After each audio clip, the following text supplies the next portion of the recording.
Hi friends, అస్సలం వాలేకుమ్. Welcome back to our YouTube channel. Friends, ఇవాళ ఒక న్యూ రెసిపీతో వచ్చేసానండి. ఇవాళ దొండకాయ ఎండు రొయ్యలు ఎగురండి. ఎండు రొయ్యలు వేస్తే కర్రీకే టేస్ట్ వచ్చిద్దండి. అంత టేస్టీగా ఉండిద్దండి. చాలా తొందరగా అయిపోయిద్దండి. ఇప్పుడు దొండకాయలు అనేది సన్నగా కట్ చేసుకున్నానండి. ఇప్పుడు ఉల్లిపాయను ఫ్రెండ్స్, ఉల్లిపాయలను ఎండు రొయ్యలు కొద్దిగా మగ్గాలండి.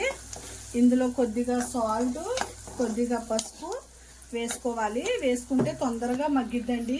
కర్రీ అయితే టేస్టీగా ఉండిద్దండి. చూడండి, ఇట్టే అయిపోయింది.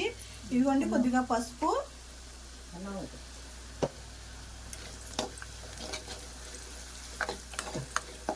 ఇందులోకి 2 స్పూన్స్ ఆయిల్ అనేది వేసుకున్నానండి. ఇప్పుడు దొండకాయలు వేసేద్దాం. ఎందుకంటే దొండకాయలు అనేది మగ్గాలి కదా మనకి.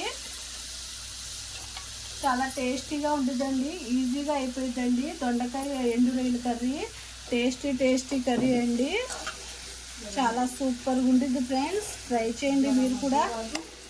ఇది కొద్దిగా మగ్గాలండి. మగ్గిన తర్వాత అప్పుడు మనం కారము, ఉప్పు వేసుకున్నాం. కొద్దిగా మగ్గాలి. ఇలా ప్లేట్ వేసేసి ఒక 5 మినిట్స్ పెట్టేద్దాం. మగ్గిపోయింది కదా. ఇప్పుడు నేను కొద్దిగా కారము, సాల్ట్ వేసానండి. కారం వేస్తున్నాను. ఇప్పుడు నీళ్ళు వేసేసి ఒక గ్లాసు. ఫస్ట్ స్లో మంట, ఫాస్ట్ కొద్దిగా స్పీడ్ మంట మీద పెట్టుకోండి. ఒక 10 మినిట్స్ తర్వాత స్లో మంట మీద పెట్టండి. ఇప్పుడు ఒక గ్లాస్ వాటర్ వేసుకోండి.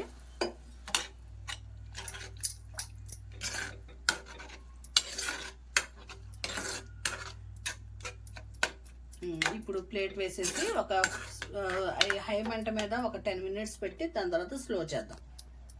ఫ్రెండ్స్, ఎంతో ఎమ్మీగా ఉండే దొండకాయ ఎండు రొయ్యల కర్రీ రెడీ అయిపోయిందండి.